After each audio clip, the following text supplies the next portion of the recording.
Hello, Dr. Victoria Worrell here. It has been a minute since I have been on here, but the Lord has been giving me a word that I wanted to share with you guys. And I've just been sitting on it, just taking notes and just listening to Him. It's been a minute since I've been saying anything and doing anything. I've just been resting and recovering and listening to Him. But yeah, so I'm just gonna be obedient and release what He's told me to release. And the word that He's been giving me is sifting.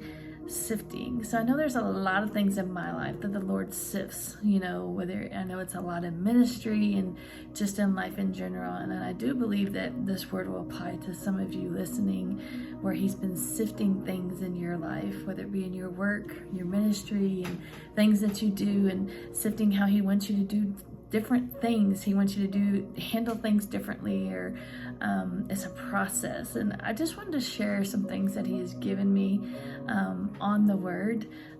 So I do hope that this does help you, because it has helped me, and I do know that I need to share it. And so we're just going to start, okay? So it says, when God is sifting, it is a period of testing, a period of purification or separation, where individuals or groups are evaluated or refined. How true is that? Like things in our life and just, I kind of feel like, we're so used to doing things one way, and the Lord's like, well, I need you to do it this way. So let's sift some things. And that is what He has been doing with me.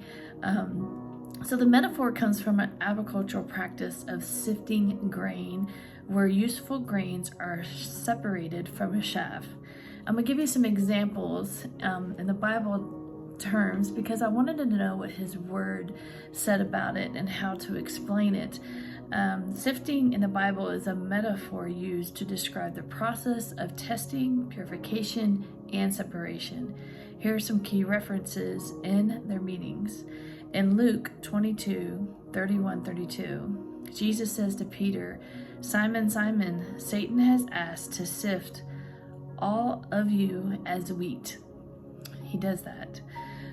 "But I have prayed for you, Simon, that your faith may not fail. And when you have turned back, strengthen your brothers." Here, sifting is associated with a period of testing and temptation, but Jesus' intercession for Peter endures, for his faith will ultimately endure. In Amos 9:9, "For behold, I will command, and I will sift the house of Israel among all nations, as one sifts with a sieve. But no pebble shall fall to the earth." This verse uses the imagining of sifting to describe God's judgment and purification of Israel, ensuring that only the righteous remain. In Matthew 3:12, John the Baptist speaks of Jesus, saying, "His wanting folk is in His hand, and He will clear His threshing floor, gathering His wheat into the barn and burning up the chaff with unquenchable fire." Wanting is a similar process of sifting, symbolized the separation of the righteous, which is wheat, from the wicked chaff.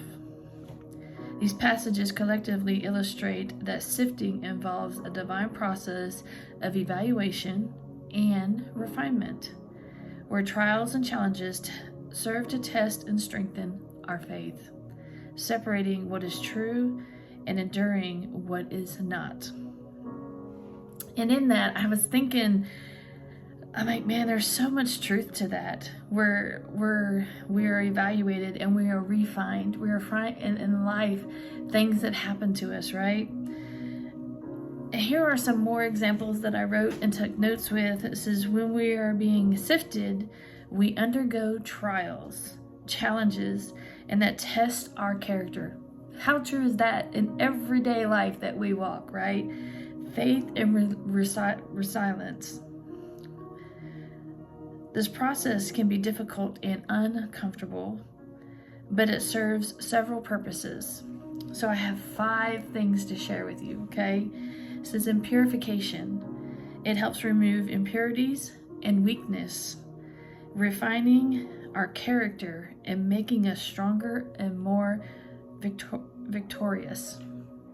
Yes. Number 2, in growth. Adversity often leads to personal growth, teaching us valuable lessons and fostering spiritual maturity. Yes, yes, yes, all of us, right? Dependence on God.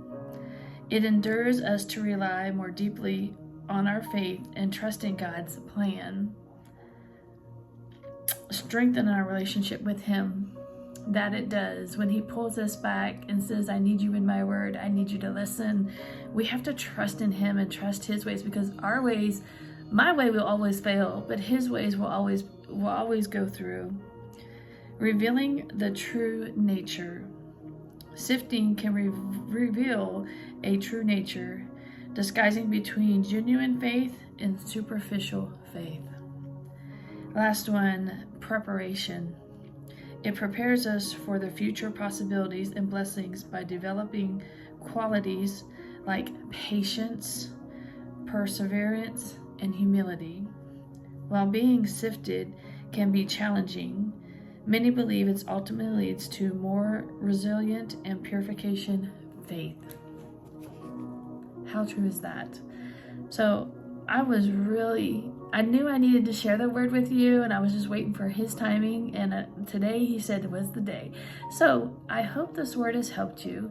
There's a lot of notes in here that maybe you could go back and write down if needed, but I hope this has blessed you. May you have an amazing week. Blessings.